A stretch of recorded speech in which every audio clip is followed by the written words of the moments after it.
In Jesus' name we pray. It's a God, it's a family, it's about four corners of the spirituality. Join us. September the 1st.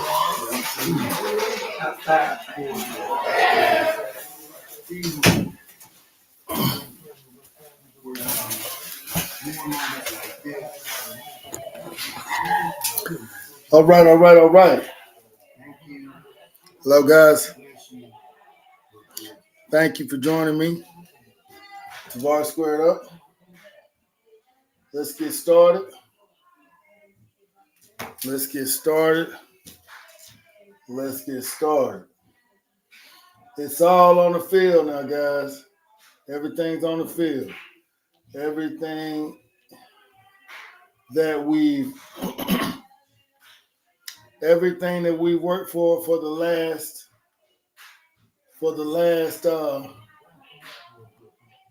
2 months has all been taken care of. And if you have been paying attention, it's all about the political atmosphere. I'm trying to get this season two. That's what we wanted right now. Okay, guys, thank you for joining me. Tavarus Squared Up. And we're trying something different this week. We're trying something different as far as what we're going to be discussing. But as usual, it's going to start off with the reels of the week. So with no further ado, let's get into this first reel of the week. Let's see what you think about that. It's God, family, business, country. Look here, guys. This is my general election ballot. And as you can see, I voted for the Democratic corner. I voted against the constitutional amendments thanks to Fraser Freeman for advising me. I voted for the tax commissioner, Democrat. I voted for the clerk of court, a Democrat. I wrote in the brother Tommy Dorsey. I voted for Deborah Gonzalez because of the good brother Charles Hardy said the work that he had did on our behalf. I voted for the Republican in the Georgia legislature and the U.S. House of Representatives. And I also voted for Donald John Trump. I'm voting for freedom. I'm showing you that I'm a critical thinking citizen and voter. You can do the same or listen to somebody who has your best interest at heart. What 41 Savage had to say. Let's get so what I'm doing here is showing that it's not about a particular dedication to a party. What it's about is being involved, being engaged, and making an informed decision about who's going to represent us in this democratic republic. This is self-governing that we're trying to do. As you saw, I voted against the amendments. I voted for some Democrats. I voted for some Republicans. But the main thing is I voted for freedom, liberty, and sovereignty by voting for Donald J. Trump. Let's get into that next reel. Now, this is something I want. It's God, family, business, country. Look here, guys. How do black people misbehave? traffic violation. They're lazy, just collecting money from the government. Don't take care of their children. They've got singing well and playing sport well. Okay, so this is lazy skin. Yes. I'm a white woman. No, you're not right. You have the lips of black people, everything black. Oh, what's black about me? What's my lips are black? How about my eyes and my forehead? And this, I have white woman hair. Look. My head is such hair. It's difficult to get control of it. She many times wear a wig. You like when black people wear wigs? They have no choice. I'm all the time with black people. I have at home. I have my head. And she's lazy. Yes. Have you told her that she's black and lazy? Why I should tell her? She know. Is my ass like a black woman? Yes. Do they look like criminals to you? Not the free time. My dad's white. Okay, so he's half white. What do you think about that? Still look black. The hair, color. You need a cover. All right. What that was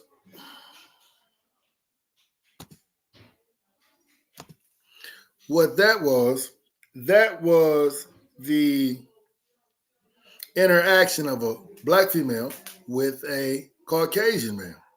And what's stunning and shocking about this is this guy said what his true perspective of black people is. And you heard what he had to say. You heard how he described black people. And that's exactly what we're trying to change. We're trying to change the imagery, the behavior of black Americans. When these immigrants come to the United States, they don't come here to join allegiance with the black Americans. They're advised to stay away from the black Americans. Why? Because black Americans have a negative connotation about them. That's about to change. With this Donald Trump administration, that's about to change. Let's get into this last and third reel. We had a short week this week because we were doing a lot of things that we're going to talk about later on. But check this out. Take a gander. Black citizenship squared up lifestyle is enough. And only God we trust. God we trust. Love in love. Dear black citizenship. MIG going crazy. Love in love. Oh, yeah. Black citizenship, square of lifestyles and love, and only in God we trust. And only in God do we trust. Only in God do we trust, guys. Only in God do we trust. Okay. All right. Those were the reels of the week. And that one there was not the exact reel. That's the 41 Savage hit song, Lock In Love. And that's something we're going to be unpacking and developing over the coming weeks and months. Lock in love. Lock in love. I want you to lock in on the love, but we also want you to lock in love. Join us. Join us in the movement, Tavarus Squared Up, this squared up lifestyle. The other part of that is hashtag build black citizenship up. What does that mean? We're going to unpack that. We're going to develop that. These are parts of the principles. These are the pillars that we're going to be instituting in this new Black American image. We're proud. We're glad. We're grateful. Okay? Why? Because we're Americans. We're not going to be anti-American. We're not going to be hostile towards America because America is the home of the free and the land of the brave. And now in 2025, we, the Black Americans, we're going to be a part of that. Okay? Hey, come on in. Listen, what we're going to do now is transitioning to some new things that I've got going on. And the first new thing is that I've got going on is going to be the discussion and the review of this political campaign season. With the election of Donald Trump, there needs to be a reflection. And that reflection needs to be honest, and it needs to be thoughtful, and it needs to be truthful. Okay? And in saying that, I'm going to bring to the conversation some conversations that have been had throughout this week. Some of these people you know, some of these people you don't know. But the truth of the matter is, these thought leaders of the yes, come on in. The thought leaders, excuse me, guys. Come on in. You come in. Come on in, my boy. All right, gotta make sure my got the table. I'm loud. So what I was saying, these guys are the thought leaders of the Democratic Party, and they're having the conversation amongst themselves and to their listening and viewing audience. Us Black people need to be having the same conversation. Here we go. We're going to get started. See what you guys think about this. From here, our soon-to-be neighbor, right over there, please welcome Stephen A. Smith.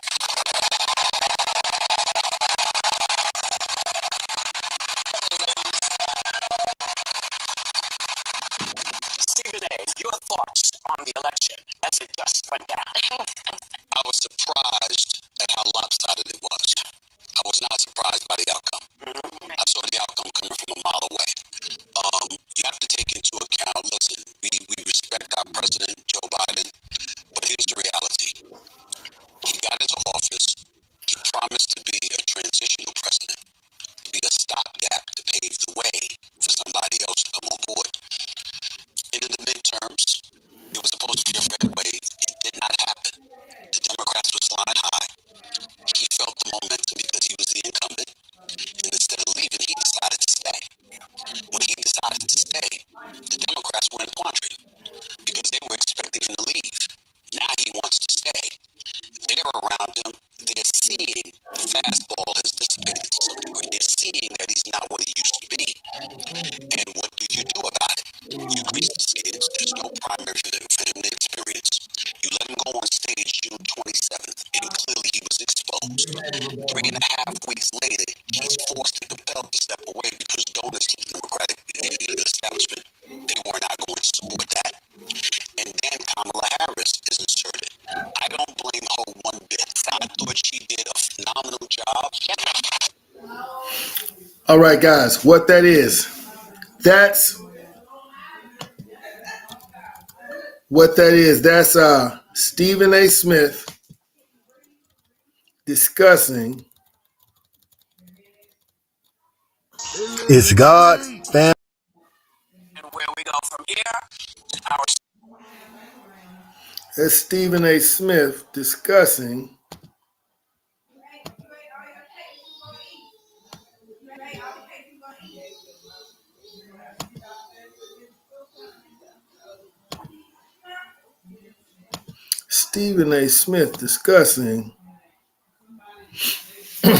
that's Stephen A. Smith discussing, reflecting on the positioning of Kamala Harris. And he's having an honest discussion with the ladies of The View.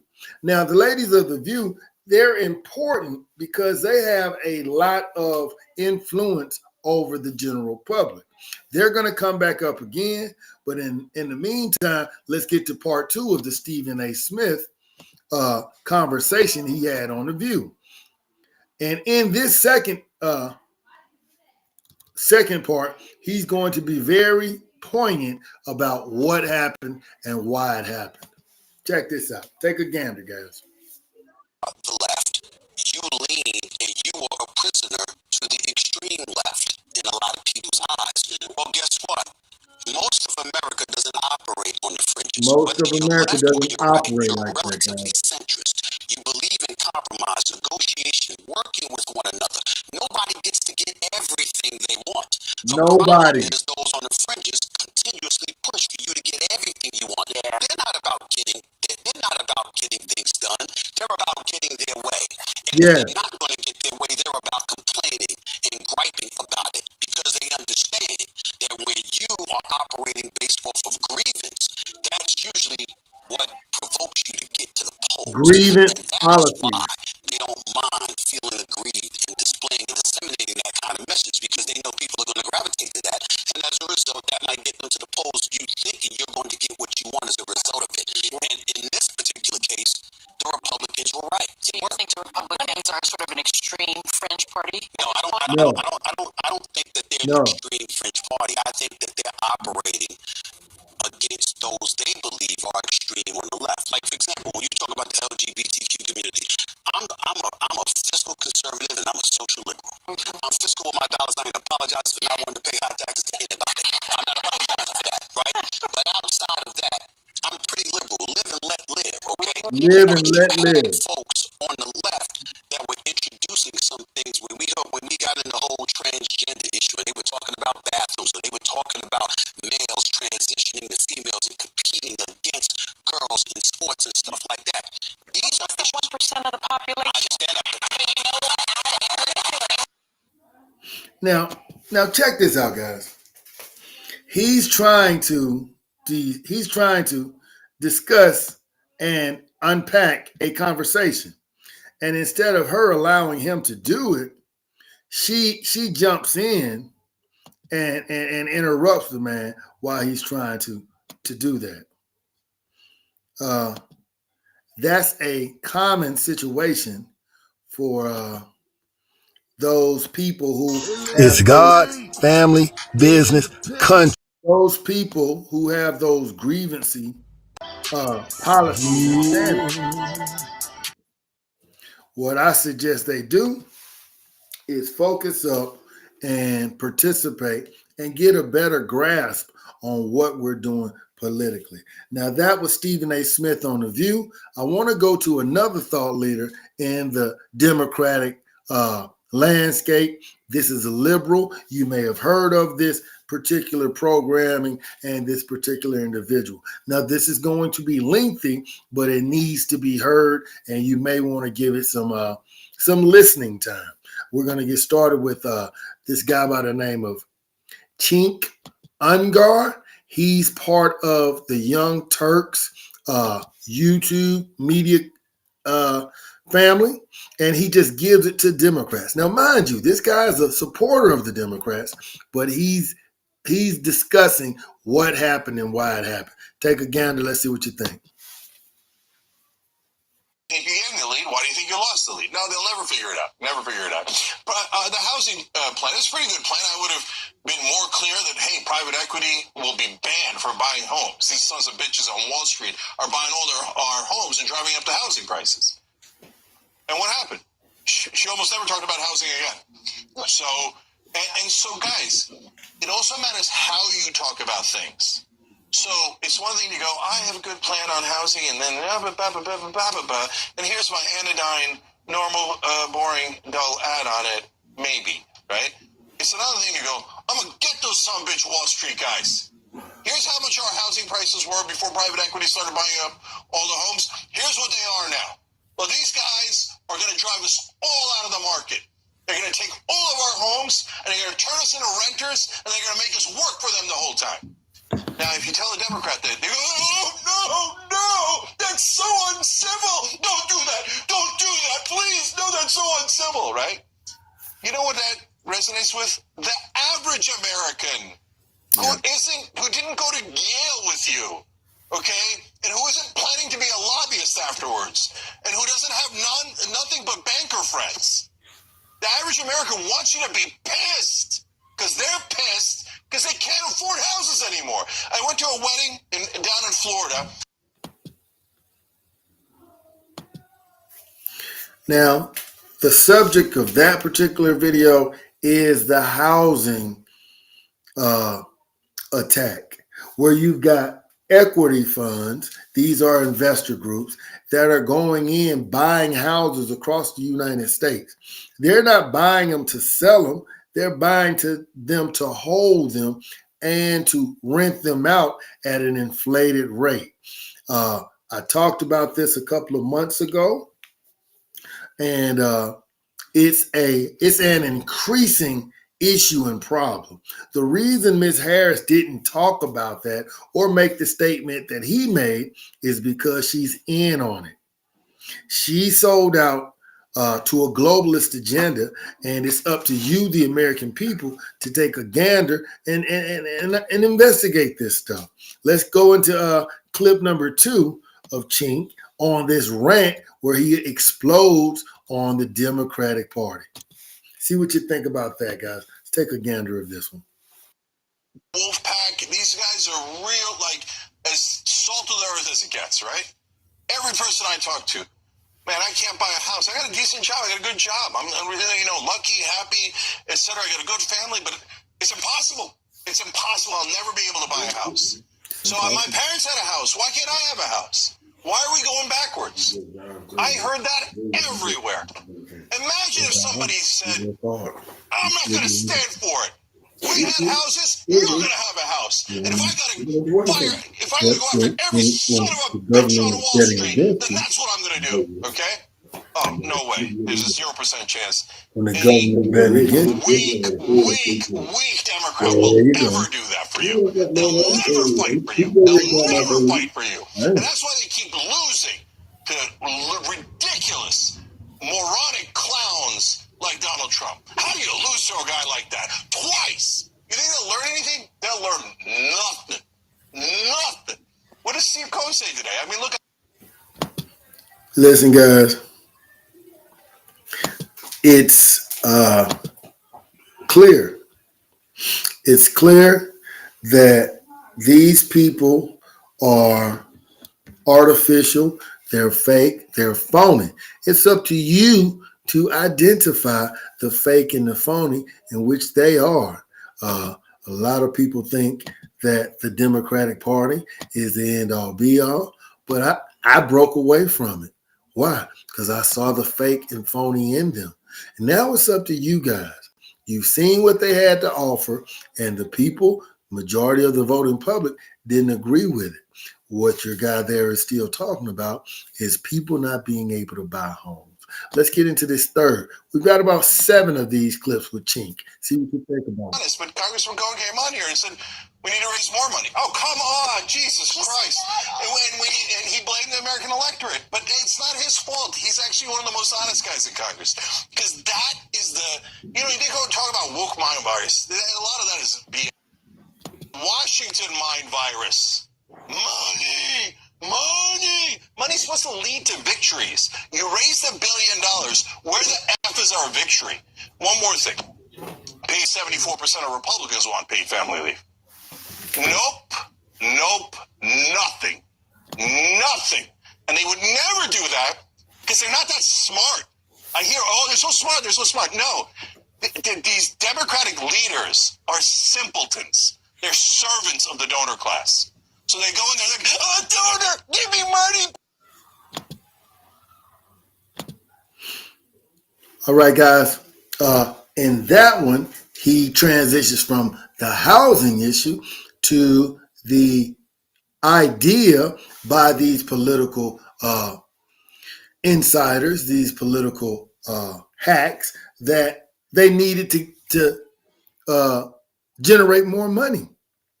You raised $1 billion, and $1 billion should net you a victory. If what you're talking about has some validity, it doesn't. And therefore, Mr. Trump was able to reascend to the presidency. Let's check out this third one. And I'm going to try to run through these a little quicker because I think you get the gist of what it is I'm talking about here. This Democratic insider is eating up the Democratic Party. Take another gander, and he gets really in depth on this one. These Democratic leaders are simpletons. They're servants of the donor class. So they go in there, donor, give me money, please. And I made an ad. I'm Kamala Harris. I'm full of joy. Okay, well, what did I get you? Okay, so you're too angry. Does Donald Trump look like he's fine? Does he look like he's in a good mood? I mean, no, people want politicians. They want them to represent them, to fight for them. But that has never occurred to a Democrat outside of Bernie Sanders, and probably never will. So I have no interest in listening to a single Democratic politician ever again. They can go kiss my ass. They can do whatever they want, and we never listen to them anyway. And they hate us because we're right, and they're wrong. They're always wrong, and they hate us for being right. Okay? So, but they're not going to learn. You have to beat them in a primary. That's your only hope. And so if you say it's super hard to beat them in a primary because of the lying sons of bitches on mainstream media who will smear you to no end, who will fight harder against progressives and populists and Republicans or Donald Trump or anyone else, well, brothers and sisters, nobody said life was fair. So we got to go fight that mainstream media. We got to destroy that mainstream media that is filled with lies on top of lies about how. All right, guys. Brothers and sisters, nobody said life was fair. So we got to go fight that mainstream media. We're going to jump right into it. This is very important. He's talking about the mainstream media. About how the politicians are so honest and the donors have no control over Lies. policy. They're not honest. They're not control over open. policy. Everyone in mainstream media is a liar who goes, oh, well, here's a bill. Well, I'm not going to talk about the donors at all. I think they're having an ideological debate. Oh, look at that. The donor class won the ideological debating. But I won't call them the donor class. I won't tell you that it's corporate Republicans and corporate Democrats that are playing good cop and bad cop against you the entire time. So these Democratic leaders are the most useless people on earth. If they're not all fired, the Democratic Party is out of its mind. So as the voters, you have to understand, those guys have a vested interest in protecting their own ass and protecting their money and their privilege and their status. You need to fire them. They're not going to fire themselves. Why would they fire themselves? You've got to fire these people, or these people are going to continue to do what they've been doing, which is lying, which is programming, which is brainwashing the main general population of American people. Let's get into two more, then we'll finish it up, guys. Yes, sir. Fire them.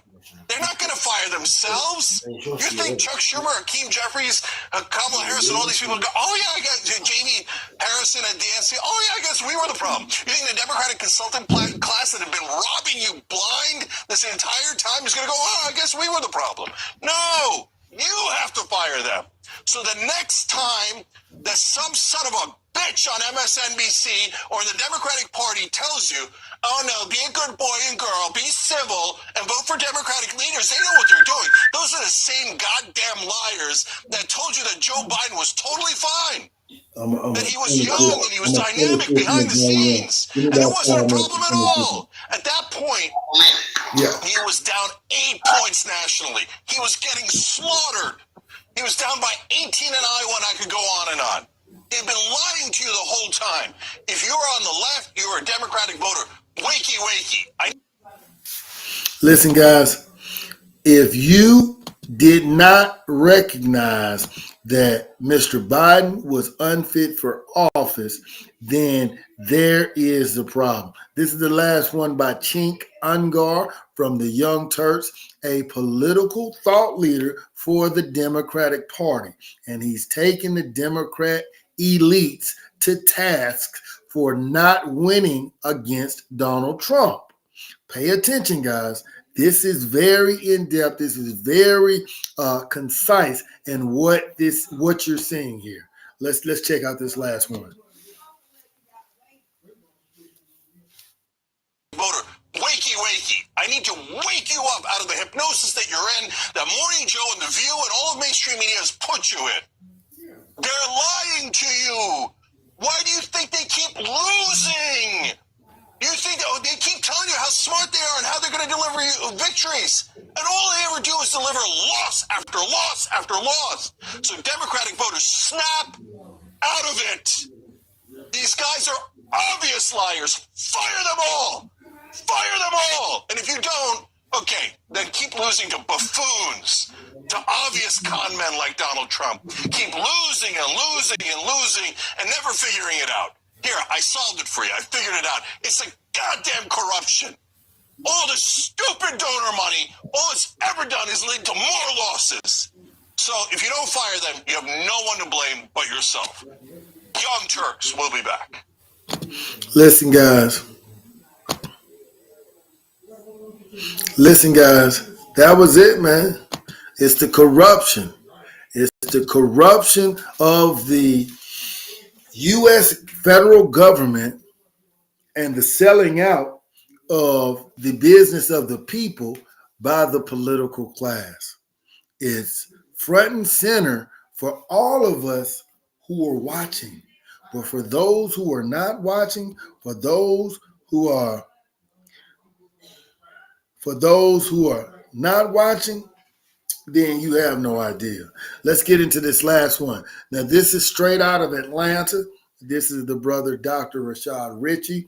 I listen to him from time to time. I used to be a supporter of him years ago, but with my growth, with my maturity, I'm not able to agree with him on his policy stance. Take a gander at him as he discusses the shortcomings of the Democratic Party and the failure of this election via candidate Kamala Harris. Take a gander at this, guys. See what you think. Party needs to do some soul searching. You got to do some soul searching. The rhetoric that came from the Democratic Party, the rhetoric that came from well-respected Democratic gatekeepers that positioned a message antithetical to loyal Democratic voters was a missed opportunity, as I said when it happened. Instead of telling people, folk, voters, citizens what they must do, how about you remind them of the policies that they will benefit from? How about you give them policies that they will benefit from? I have a novel idea. Next time you run on a campaign and you have a resume, simply do what you said you would do in the resume. It's the best way to keep a job. I promise you I know.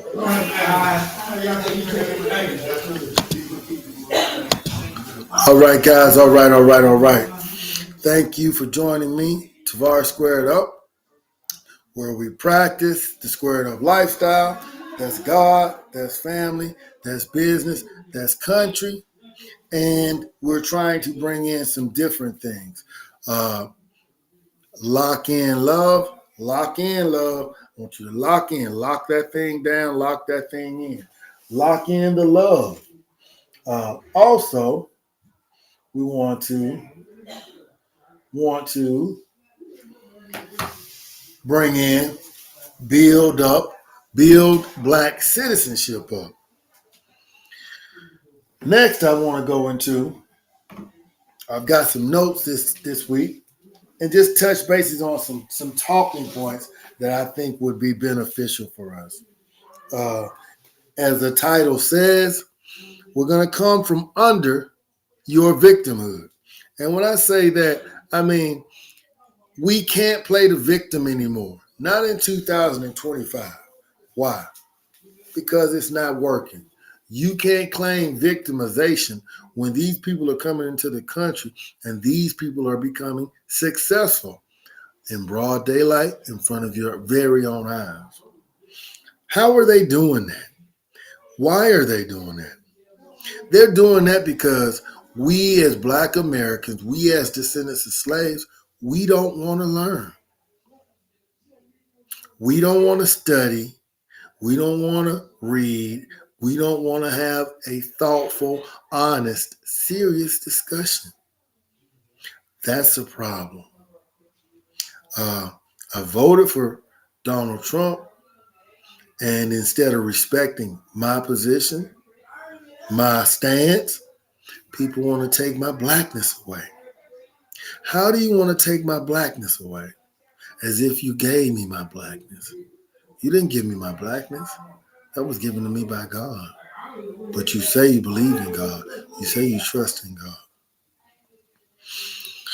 White folks are not as concerned with black people, are not concerned with black Americans as you think they are. These people are concerned with the things that are important to them and their families and their lives. Black people, we've got an opportunity to stop focusing on identity politics, to stop focusing on victimization politics, and to stop focusing on grievancy politics. You've got all the opportunities to do whatever it is you like to do in America, only if you choose to. One of the reasons why people think the Democratic candidate lost is that Barack Obama was a catalyst for black men not voting for Kamala Harris. Why? Because he came out and was demanding black people, almost threatening black men, demanding black men to vote for Kamala Harris. And we didn't take that lightly. These brothers who were on the fence didn't take it lightly, and they stepped back from that whole conversation. The Democratic Party, the Democratic establishment, tried to destroy Donald Trump. And we, the people, saw that as bullying. Now, you know, the Democratic Party, they are very big, very large on getting along and not bullying and not discriminating against people. But when they do this to a man who openly says American first, freedom and independence, and you collectively attack this man, people who are serious, people who are thoughtful, they identify that, and it's a problem for them.